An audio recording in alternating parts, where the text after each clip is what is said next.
Good afternoon to all of you. Today we will see the supportive measures.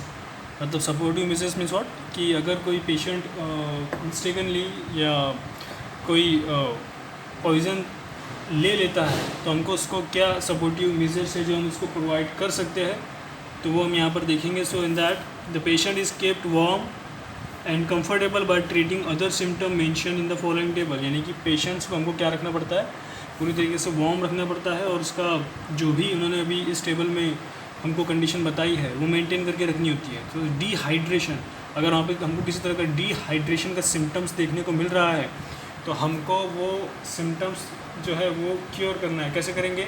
Normal saline के injection देकर हमको उसका dehydration का problem दूर करना है. If patient is unconscious so we have to give normal saline injection and glucose level depletion. अगर आपको देखना है कि वो ग्लूकोज लेवल कम हो रही है उस पेशेंट की तो उसको डेक्स्ट्रोज का इन्फ्यूजन आपको प्रोवाइड करना है. और अगर वो सीएनएस रिलेटेड कोई प्रॉब्लम है, फॉर एग्जांपल वहाँ पे कोई कन्वल्जन वगैरह आते हैं या कोई और तरह की हमको सीएनएस रिलेटेड प्रॉब्लम देखने को मिलती है तो हम उसको एंटी कन्वल्सन ड्रग देंगे. सीवीएस यानी कि कार्डियक रिलेटेड कोई कॉम्प्लिकेशंस देखने को मिलती है हमको तो हम एंटी अरिथमेटिक्स और दूसरे जो एंटी हाइपरटेंसिव ड्रग्स जो है वो हम प्रिस्क्राइब कर सकते हैं. और अगर पेन हो रहा है हमको उस ड्रग को लेने के लिए, पॉइजन को लेने के बाद, तो हम एनाल्जेसिक्स जो है वो उसको प्रोवाइड कर सकते हैं.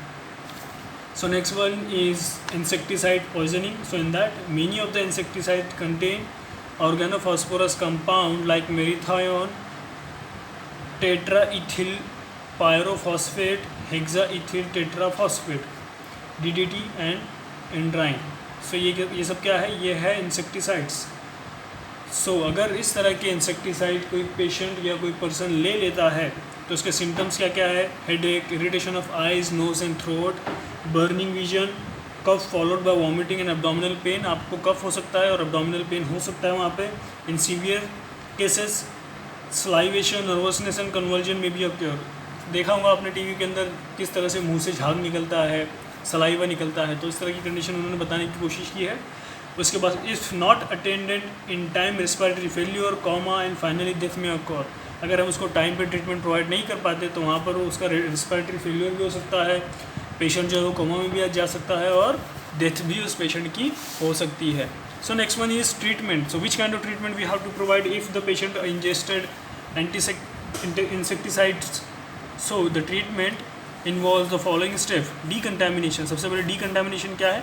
The victim is removed from the source of contamination from further exposure, that is washing of skin by water with soap is done. यानी कि क्या कि जो जहाँ पर उसको जहाँ से वो सोर्स हमारी बॉडी में इंटर हो रहा है, सबसे पहले उस सोर्स को हमको क्या करना है?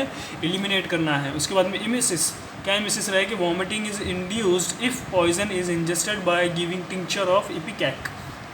अगर उसने पेशेंट ने जो ड्रग है वो लिया है बॉडी में तो उसको हमको फिर वॉमिटिंग अगर वहाँ पे हमको करनी है तो कैसे करेंगे हम? इमेसिस जैसे कि इपिकैक देकर हम उसको कर सकते हैं. Next is gastric lavage. अब गैस्ट्रिक लीवेज हमको करना है तो in the case of severe condition of patient it is carried out to remove unabsorbed poisons. यानी कि क्या जो भी पॉइजन्स बॉडी में उसके एब्जॉर्ब हो चुका है, अनएब्जॉर्ब है अभी, उसको हमको बॉडी से निकालना है उसके स्टमक से, तो हम गैस्ट्रिक लीवेज कर सकते हैं.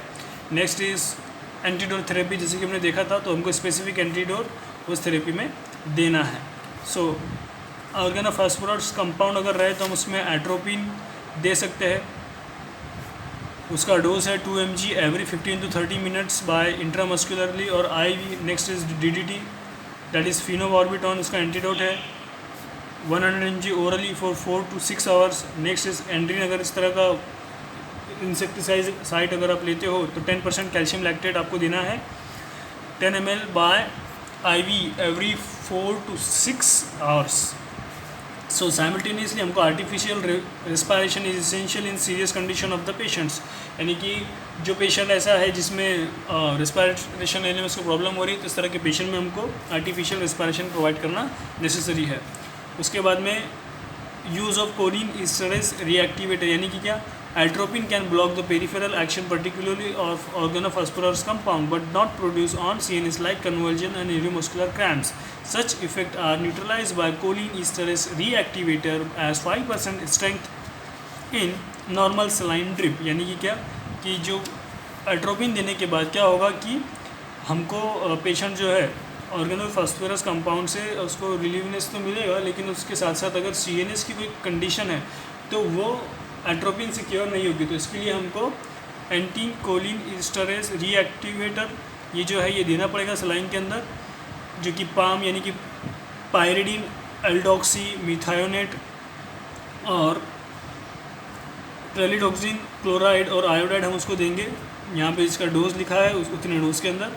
और अदर केयर जो हम ले सकते हैं वो है apart from simple symptomatic treatment of headache, abdominal pain, mercurial diuretics and barbitone can be given. हम उसको बारबिटॉन भी दे सकते हैं ताकि जो भी ड्रग बॉडी में एब्जॉर्ब हो चुका है वो यूरिनेशन के थ्रू बॉडी से निकल सके।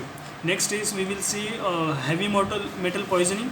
सो in that there are few metals that cause poisonous effect in our body such as arsenic, lead, mercury, antimony, etc. The gravity of effect may be acute or chronic poisoning.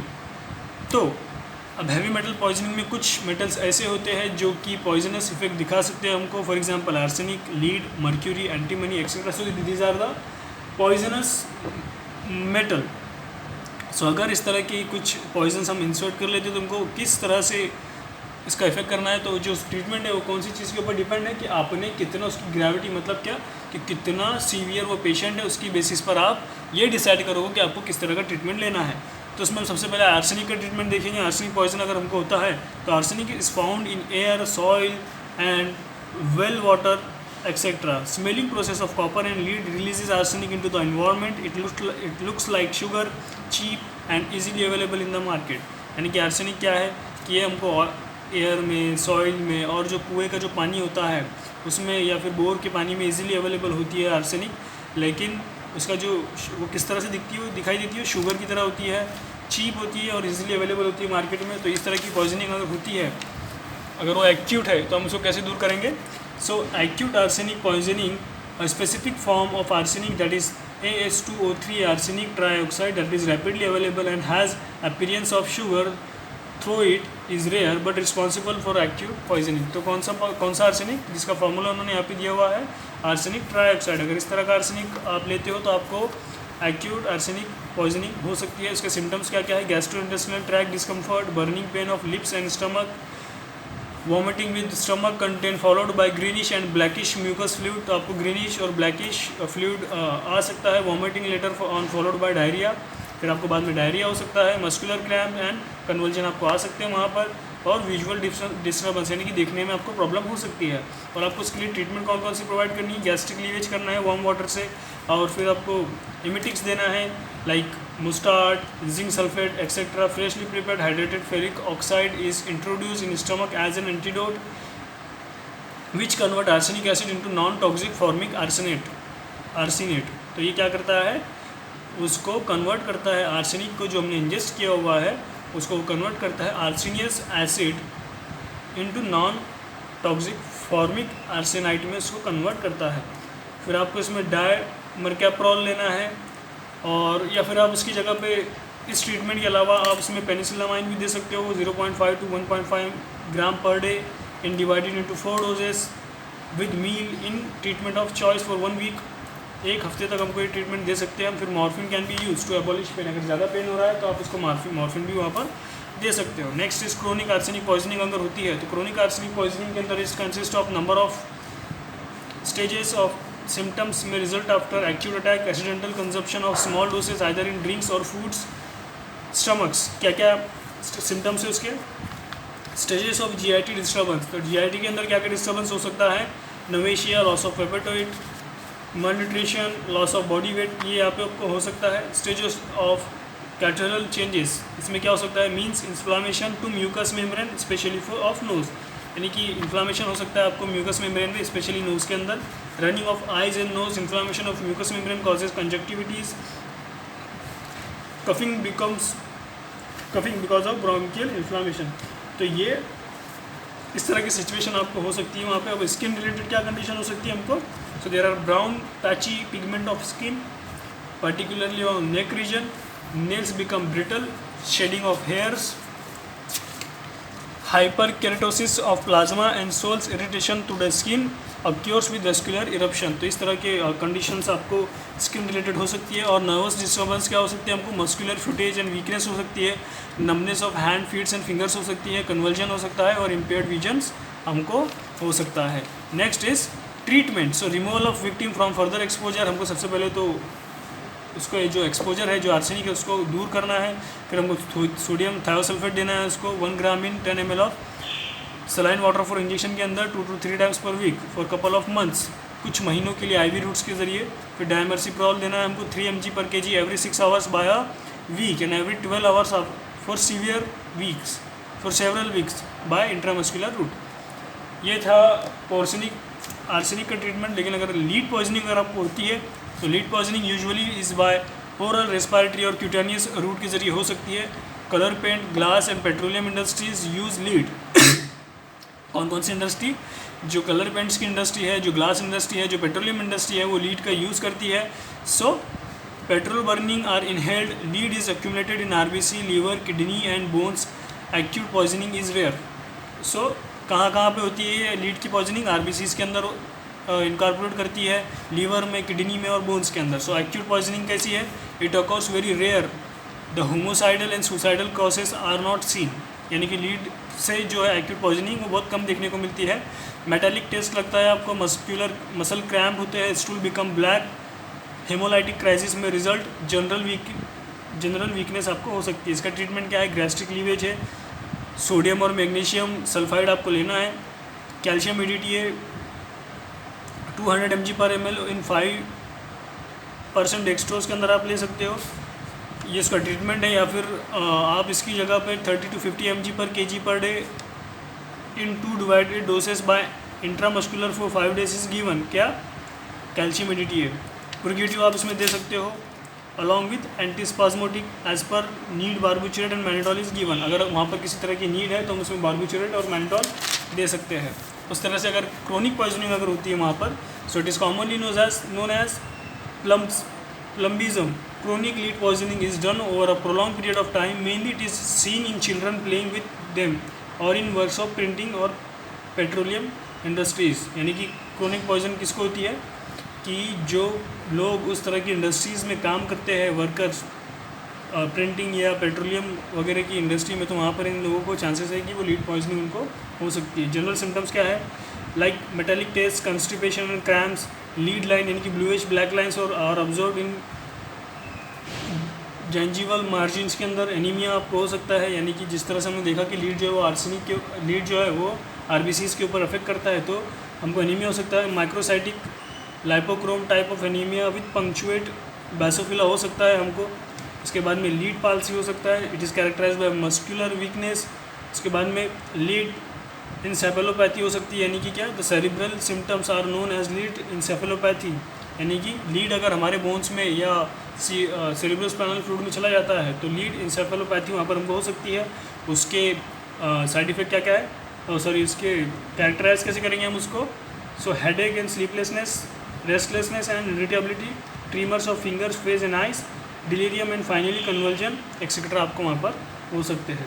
इसके बाद में treatment क्या है? Removal of victim from further exposure, excretion of accumulated lead in the body can be facilitated by acidosis. Calcium EDTA used as an acute poisoning. BAL is also given with adequate in the dose, edited in a dose of 4 mg per kg every 4 to 6 hours by intramuscular route. Symptomatic treatment includes use of anticonvulsant, antispasmodic और mannitol to reduce intracranial tension. ये उसका treatment है। Next is mercury poisoning. तो mercury poisoning किस तरह से कर सकते हो आप उसका removal? So environmental pollution is the source of mercury poisoning. तो जो मर्क्यूरी पॉइजनिंग है उसका सबसे बड़ा सोर्स क्या है? Environmental pollution. Worker in minor, यानी कि जो माइंस के अंदर वर्क करते हैं, यानी कि थर्मोमीटर बनाने के अंदर, बैरोमीटर बनाने के अंदर, इलेक्ट्रिकल इंडस्ट्रीज़ जो है, इस तरह की इंडस्ट्री में जो लोग काम करते हैं उनको ज़्यादा चांसेस है कि उनको मर्क्यूरी की पॉइजनिंग हो सकती है। उसका एक्यूट पॉइजनिंग के सिम्टम्स क्या क्या है? मेटालिक टेस्ट इन माउथ आपको देखने को मिलेगा, inflammation of gingival, white coating of tongue आपको देखने को मिलेगी, बर्निंग पेन इन GIT हो सकता है, हेमाटोयूरिया और अल्बुमिन यूरिया, यानी कि क्या कि ब्लड जो है वो यूरिन के अंदर आ सकता है, कार्डियक अरिथमियास हो सकता है, आपको कन्वर्जन हो सकता है, एक्सेट्रा। उसकी ट्रीटमेंट क्या है? Gastric lavage, respiratory artificial respiration जैसे हमने देखा, चारकोल एक to prevent further absorption, dimercaprol 30 mg by IM immediately and 150 mg 2 times for 2 to 3 days. Alternatively, penicilliumine may be used. तो इस तरह का इसका ट्रीटमेंट है। अगर क्रोनिक पॉइजनिंग होती है आपको वहाँ पर, तो contaminated diet of fish is the major source of chronic mercury poisoning. यानी कि क्या कि अगर ऐसी फिश जो कि मर्क्यूरी से कंटामिनेटेड है और उसको आप अगर खा लेते हो तो ये क्रोनिक पॉइजनिंग का सबसे बड़ा सोर्स है। इसके सिम्टम्स क्या क्या है? Excessive salivation with inflammation of salivary gland, यानी कि आपको बार बार स्लाइवा आ सकता है। क्यों? क्योंकि जो हमारे स्लाइवरी ग्लैंड है वो इन्फ्लेम हो जाते हैं वहाँ पे। और brownish blue lines on gums with लूजन teeth आपको देखने को मिलेंगे। GIT डिस्टर्बेंस हो सकता है, tremors of tongues and fingers वहाँ पर हो सकती है। इसकी ट्रीटमेंट क्या है फिर? Removal of patient from further exposure as discuss earlier.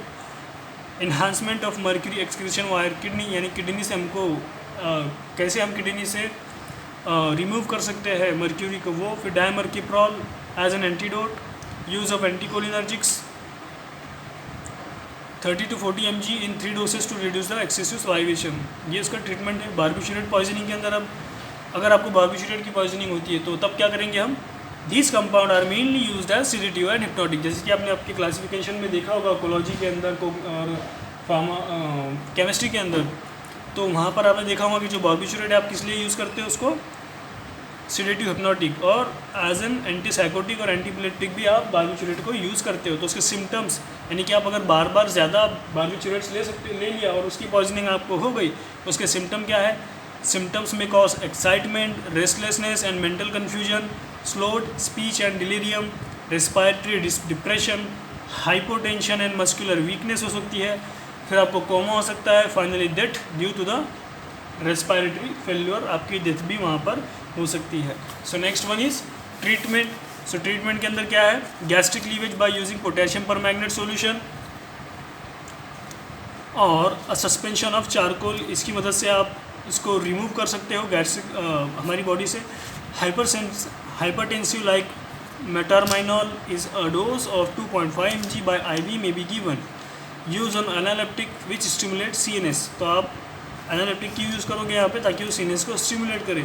Use of force osmotic diuretic like mannitol 20% of 500 ml solution आपको पेशेंट को देना होगा ताकि हमारी बॉडी से बार्बिट्यूरेट एक्सक्रीट हो सके। Next one is narcotic poisoning. अब नार्कोटिक पॉइजनिंग मतलब क्या? This group of poison are also known as somniferous. इसको क्या बोलते हैं? सोमनीफेरस भी हम बोलते हैं नार्कोटिक पॉइजनिंग को। So their preparations are use therapeutically to reduce pain and produce sleep, यानी कि जो इसकी प्रिपरेशंस होती है वो थेरेपेटिकली हम क्यों लेते हैं इसको? To reduce pain and produce sleep. The main poison in this group are opium and pethidine. तो ये दो मेजर पॉइजन है जिसकी हमको नार्कोटिक की पॉइजनिंग हो सकती है। So opium is obtain by incision of the unripe fruit of poppy plant called papaver somniferum. तो यहाँ से ओपियम आइसोलेट होता है और अगर ये हम ज़्यादा क्वांटिटी में ले लेते हैं तो हमको ओपियम पॉइजनिंग हो सकती है। तो इसके सिम्टम्स क्या क्या है? इसके सिम्टम जो है वो 3 स्टेजेस में उन्होंने क्लासीफाई किया है, कैटेगराइज किया है, जिसमें पहला जो सिम्टम है वो स्टेज ऑफ एक्साइटमेंट है, यानी कि क्या होगा वहाँ पे फिर? Initially well being and comfort with pleasurable mental excitement, last for very short duration, euphoria, laughter with increase heart rate. आपको थोड़ी देर के लिए एक्साइटमेंट फील होगी, आपको मतलब हंसी आने लगेगी फिर, और फिर उसके बाद में हार्ट रेट हमारी इंक्रीज होने लगेगी। उसके बाद में स्टेज ऑफ सोपोर। सो अभी क्या है? The stage of excitement is followed headache,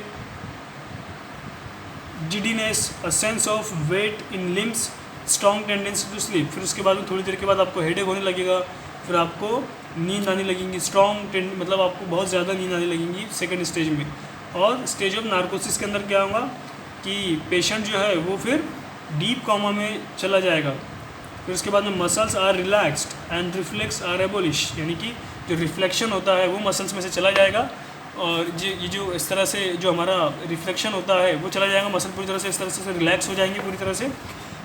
प्यूपिल are contracted but do not respond to light, यानी कि जो प्यूपिल्स है वो कॉन्ट्रैक्टेड हो जाएगी हमारी, और अगर उसको डॉक्टर अगर उसको लाइट लगाकर चेक करेगा तो वो उस पर रिस्पॉन्ड नहीं करेगी, और जो ब्लड प्रेशर है हमारा वो डिक्रीज हो जाएगा। और उसका ट्रीटमेंट क्या है फिर, gastric lavage with water and potassium permanganate solution in the ratio of 1:1000 हम यूज़ करेंगे। Purgatives like magnesium sulphide 15 ml orally can be given, 1.5 mg atropine can be useful, artificial respiration में भी गिवन। तो ये है उसका treatment. So next we will see is role of pharmacy in clinical toxicity. So the pharmacist does not directly involve in the therapy of poisoning except for first aid. He plays a role in ensuring that adequate information and equipment are available. यानी कि क्या कि जो pharmacist है वो directly therapy में involve नहीं होता, लेकिन वो एज अ फर्स्ट एड हम उसको यूज़ कर सकते हैं। हमारा रोल क्या है, as a first aid kit provide करना। He play a role in ensuring that adequate information and equipment are available, यानी कि अगर कोई पेशेंट हमारे पास आता है तो हमको उस पेशेंट रिलेटेड पूरी की पूरी इन्फॉर्मेशन होनी चाहिए, किसने किस तरह का पॉइजन लिया, उसको साइन एंड सिम्टम क्या क्या है, उसको कौन कौन सी डिसीज़ है, उसकी एज क्या है, उसकी मेडिकल कंडीशन कैसी है, सारी की सारी इन्फॉर्मेशन हमको अवेलेबल होना चाहिए। और जितने भी इक्विपमेंट हमको उस टाइम थेरेपी के अंदर लगने वाले हैं सारे के सारे इक्विपमेंट हमारे पास होने चाहिए। So apart from this, in few poisoning cases he can reduce further toxication of poisons by adopting the measures of general treatment as follows, यानी कि कुछ ऐसी कंडीशन में वो हेल्प हमारी एज अ पॉइजनिंग के ट्रीटमेंट में कर सकता है। फॉर एग्जांपल अगर एनिमल पॉइजनिंग होती है तो particularly in the case of snake poisoning he may function as allowing anxiety and fright that all snake are not poisonous. अगर किसी इंसान को या किसी आसपास किसी इंसान को कोई स्नेक अगर बाइट कर लेता है तो सबसे पहले तो हमको उनका एंजाइटी जो फियर होता है कि अरे सांप ने चाप लिया अब तो ये गया, ऐसे इस तरह से जो स्ट्रेस क्रिएट होता है वो आपको दूर करना है कि सारे के सारे स्नेक्स जो होते हैं वो पॉइजनस नहीं होते, और इस तरह से आप पेशेंट का जो एंजाइटी है जो उसका डर है वो दूर कर सकते हो। Application of tourniquets to prevent further spread of poisons, तो आप वहाँ पर टॉर्निक्विट्स दे सकते हो उसको, किस लिए, ताकि जो स्प्रेड है पॉइजन का वहाँ पे वो फैलने से रुक जाए वहाँ पर। और application of ice cube at a site of bite, तो एप्लीकेशन हमको आइस क्यूब्स जो है वो यूज़ करनी है ताकि बाइट वाली साइड पे, ताकि जो पेन का सेंसेशन है वो वहाँ पर कम हो, जो जलन है वो कम हो वहाँ पर। इमीडिएट हॉस्पिटलाइजेशन ऑफ विक्टिम, और फिर हमको जो पेशेंट है उसको इमीडिएट हमको उसका हॉस्पिटलाइजेशन करना है। इन the case of insecticide poisoning, washing of hand and skin areas which are exposed, removal of cloth, emesis and immediate hospitalization। तो ये 3 रोल है जो फार्मासिस्ट कर सकता है इंसेक्टिसाइड पॉइजनिंग के अंदर। So next one is list of antidotes. सो यहाँ पे उन्होंने टेबल दिया है जिसमें उन्होंने कैटेगरी ऑफ पॉइजन बताया है और उसके अंदर हमको कौन सा एंटीडोट यूज़ करना है वो बताया है। तो यहाँ पे अगर हम ऑर्गेनिक एसिड एंड बेसिस की बात करें, like sulphuric acid, hydrochloric acid, nitric oxide, caustic potash soda, तो वहाँ पे हम मिल्क ऑफ मैग्नीशिया यूज़ कर सकते हैं, विनेगर, लेमन और ऑरेंज जूस हम वहाँ पे यूज़ कर सकते हैं। Next is organic acid like oxalic acid, carboxylic acid, salicylic acid, इस तरह की पॉइजनिंग अगर हमको होती है तो आप कैल्शियम ग्लूकोनेट या sodium sulphate and alkaline saline bye IV use कर सकते हैं। उसके बाद vegetables acid like hydrocyanic acid, अगर इस तरह की पॉइजनिंग होती है तो इसके अंदर हम sodium thiosulphate injection, dicobalt tetra सीमेट इंजेक्शन यूज़ कर सकते हैं। फिर उसके बाद वेजिटेबल पॉइजन्स जो है like castor oil and ergot, तो इसके अंदर no specific but IV glucose and saline हम इसमें दे सकते हैं। निकोटिनामाइड एंड वैसोडिलाइटर हम उसके अंदर दे सकते हैं। और मिसेलिनियस के अंदर है फिर opium, pethidine, LSD, alcohol, barbiturate, nicotine, aspirin, paracetamol, amphetamine, antidepressant, antihistamine, datura, digitalis, DDT. तो इस तरह की कंडीशन में यहाँ पे लिस्ट है पॉइजन्स की जो आप उसमें दे सकते हो। इसी तरह से एंटीडोट्स की लिस्ट आगे फर्दर जो ड्रग्स है लाइक फिजोस्टिगमिन, उसमें आपको फिजोस्टिगमिन में फिर एट्रोपिन देना है, अगर पेंटाजोसिन की पॉइजनिंग हो रही है तो नालोक्सोन देना है। यानी कि क्या बेसिकली ये क्या है, एट्रोपिन, यानी कि ये जो एट्रोपिन है ये उसका जो फिजोस्टिगमिन है ये उसका क्या है, एंटागोनिस्ट है जो कि एट्रोपिन की एक्शन को एंटागोनाइज करता है। तो जितने भी ड्रग है जैसे कि हमने देखा है यहाँ पे पैरासीटामोल, तो उसका सिस्टामाइन क्या है उसका सिस्टामाइन एंटागोनिस्ट। तो इस तरह से जितने भी ड्रग है उतना ये इनके सारे के सारे क्या है, एंटागोनिस्ट है जो कि इन सबके एक्शन को एंटागोनाइज करता है। तो वो हमको उसके पर्टिकुलर जो भी यहाँ पे जैसे कि स्ट्रिचनिन का क्या है, डाइजापाम, इथिलीन ग्लाइकोल का है इथेनॉल। तो इस तरह से जो है ये उनके क्या है, एंटागोनिस्ट है। और इन द केस ऑफ मेटल्स तो एंटीमनी, इसके अंदर आपको बाल देना है, आर्सेनिक के अंदर भी आप बाल दे सकते हो, कॉपर के अंदर आपको क्यूपिरामाइन पेनिसिलामाइन देना है, आयरन के अंदर आपको डेफ्रीऑक्सामाइन देना है, और लीड के अंदर सोडियम ADTA या फिर पेनिसिलामाइन आप दे सकते हो। तो यहाँ पे जो हमारा चैप्टर था ड्रग्स इन क्लिनिकल टॉक्सिकोलॉजी या टॉक्सिसिटी, वो यहाँ पे ख़त्म होता है। In next lecture we will see drug dependence. Thank you.